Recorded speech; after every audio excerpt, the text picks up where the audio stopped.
welcome back. We are in the kitchen, although we are not making anything today. This is actually another Nama Phenomenon video. If you saw the video where I made my sour punch coconut juice, I literally just finished filming that. So if you see this video and I'm wearing the same outfit, that's why.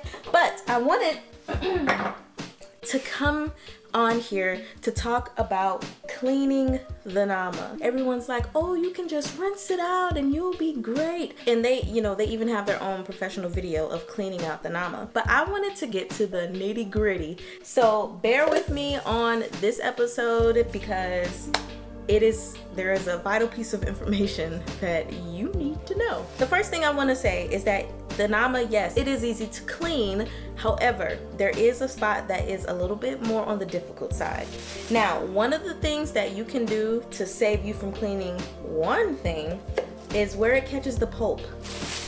Put you a bag, whether it's a grocery bag or a fruit bag from when you go to the farmer's market or whatever, in there, and just take it out and you're good to go. Now, I personally like to use fruit bags. I've never had an experience where there is a hole in one of them compared to grocery bags. So then it might leak in here and then you still end up having to clean it. Of course, when we look at this dish, all you literally have to do is just rinse it out, to be honest. However, I personally still like to wipe it down because sometimes marks will be left on the container if you don't wipe things out. Done. Now let's get to, actually we're gonna save the hopper for last because that's the spot that is most difficult that I want to talk to you guys about. So now we move to the spinning bowl.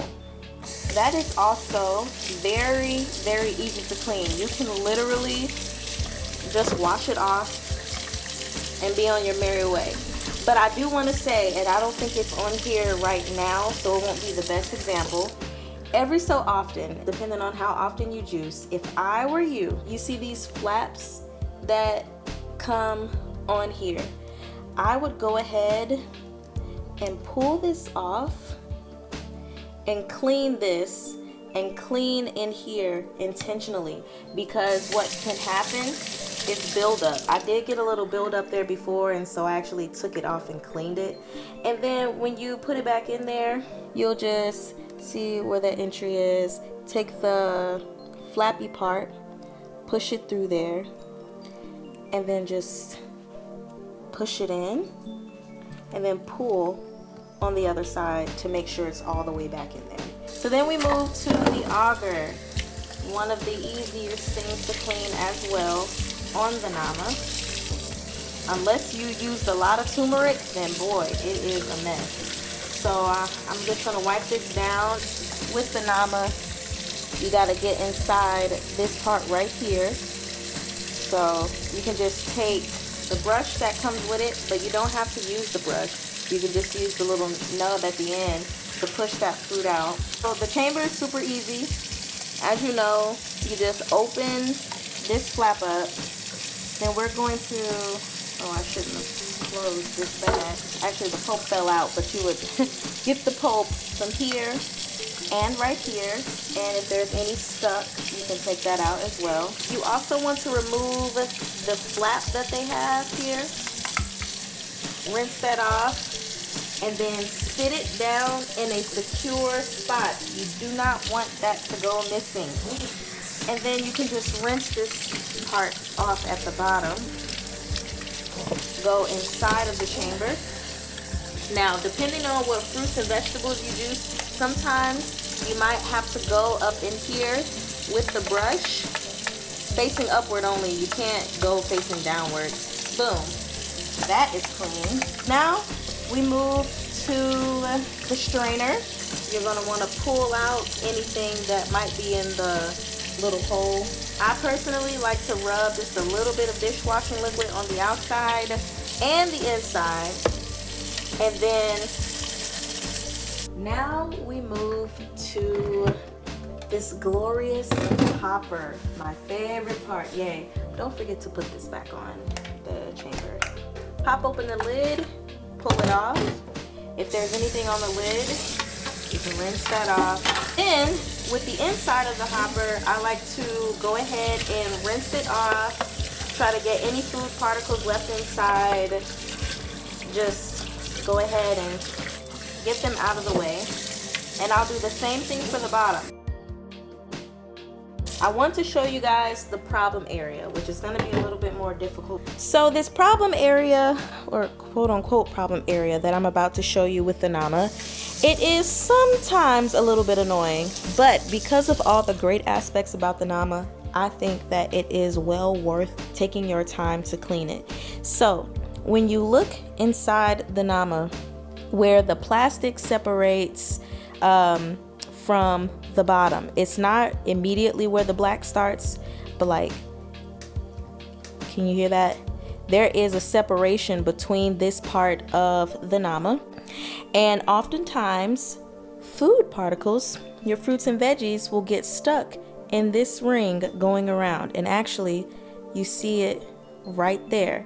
Now that's a string, so I can easily get that out, but on several occasions there will be things that get stuck in there, and so people will think, oh, rinse out the Nama, it's clean, but it ain't. Not all the way, at least. I mean, if that's as clean as you want it to be, then that's as clean as you want it to be. However, if you want it to be really clean, I recommend you get a toothpick, or if you have like these flossy things right here, get these. Take the bottom portion, I've actually already used this one, I might have to get another one. Take the bottom portion where it is sharp, and you're just gonna take it around the ring of the Nama. Let me show you guys what I got from in there. I didn't go all the way around, just a little bit. Do you see that on the Nama? This right here. Put it on my paper towel. See that? Right there. I like to go all the way around and make sure I got everything, because just washing it with water, using the brush, because I've done that as well, it doesn't work. Got up some more stuff. So now I'm gonna try to get everything, and then I'll show you guys the end result, if at all possible, or what I can control based on what I see and what I can clean. I don't want any fruit left in here to get old and moldy and rotten and stuck and causing buildup. That's why I said this is the most difficult part, especially the closer you get to this part right here, because it's raised, so it's a little difficult to get in the part there and fighting around the blade, but it's not impossible. So I have these floss picks, and I use them maybe 2 or 3 times. So it's not like I have to get a new floss pick every single time I do this. From here, you see that stuff still stuck in there? Let's get it out. All right. So from what I can see, I've gotten everything out of here now. All right, you guys, so I got everything out of that part, and I just want to show you as much as I could get on the napkin. See, all of that was in between that area. There is all the gunk. Okay, is the Nama difficult to clean? Indeed, it is not. It is very, very easy. However, that is a spot you might want to pay more attention to. Make sure that it is thoroughly clean to avoid as much buildup as possible. So I hope this video was helpful for you, and you all have a wonderful, excellent, magnificent, fantabulous, spectacular